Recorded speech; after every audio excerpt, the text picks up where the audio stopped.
Good morning বন্ধুরা, সবাই কেমন আছো? তনুশ্রী রাজকন্যা চ্যানেলে তোমাদের সবাইকে আরও একবার স্বাগত। আর এখন বাজছে 9:30 মতো, আর এখন থেকে আমি আমার স্টার্ট করছি আমার ব্লগটা। সবাই দেখতে থাকো, আশা করি ভালো লাগবে। এসো ফার্স্টে তোমাদের সাথে রান্নাটা শেয়ার করি। আজ রান্না করব উচ্ছে ভাজা আর একটা সবজি দিয়ে তরকারি, আর হচ্ছে বেগুন ভাজা, টমেটোমের চাটনি।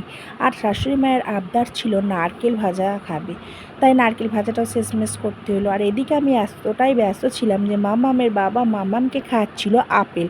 সে তো খাবে না, আর ওর বাবা ছাড়বেও না। আর এদিকে আমি তাড়াহুড়ো করে বসিয়ে দিয়েছিলাম বেগুন ভাজাটা, কেননা অনেকটা বেলাও হয়ে গিয়েছিলো সমস্ত কাজ সারতে। আর আজকে ছিল ডিউটিতে ছুটি, তাই এদিক ওদিক সারতে সারতে একটু দেরি হয়ে গেছিলো। এখানে আমি উচ্ছে ভাজাটা করে নিলাম, উচ্ছে আর আলু ভেজেছিলাম। আর এই যে নারকেল ভাজাটা, নারকেলটা কর্তামশাই কেটে দিয়েছিল, আর মা কুচি কুচি করে বাকিটা কেটেছিল।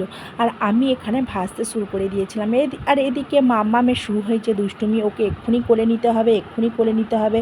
আমাকে রান্নাশালায় এসে বলছে কিনা এক্ষুনি করে নিতে হবে। আর এখানে লাঠি নিয়ে খেলু করছেন, তাকে আমি জিজ্ঞাসা করছিলাম মামাম কি করছো কি করছো, ওই জন্য সে আমার দিকে তাকিয়েছিল। সারাদিনে তো দুষ্টুমি শেষ নেই, বললেও শোনে না বাচ্চা মানুষ।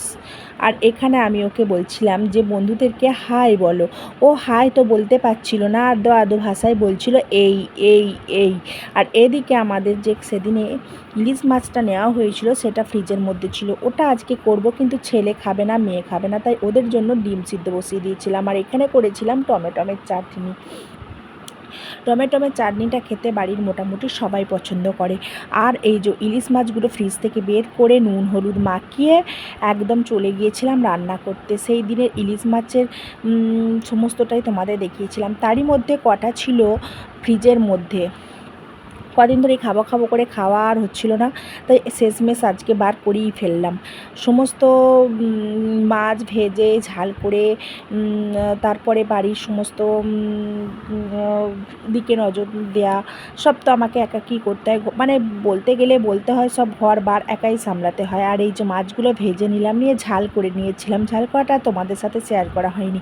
এদিকে আমি গ্যাসটা সমস্ত পরিষ্কার করে মেয়ের জন্য যে দুধ নেওয়া হয়েছিল দুধটা জাল দিয়ে দিয়েছিলাম। তারপরে বেসিনে কয়েকটা বাসনও পড়েছিল, সেটাও ধুয়ে নিয়েছিলাম, সেটা তোমাদের সাথে শেয়ার করা হয়নি। আর তারপরে এবার আমি চলে যাব 12টা, এখন বাজছে প্রায় 12টা। মামামকে এবার আমাকে ভাত খাওয়াতে হবে, তাই একটু তাড়াহুড়ো করছিলাম। এদিকে আগের বাসনগুলো ধোয়া হয়ে গেছে, আর কটা বাসন আছে, তারপরে বেসিন পরিষ্কার করে মামামকে ভাত খাওয়াতে চলেছিলাম। মামামের জন্য দিয়েছিলাম সবজির তরকারি আর ডিম সিদ্ধ আর ভাত।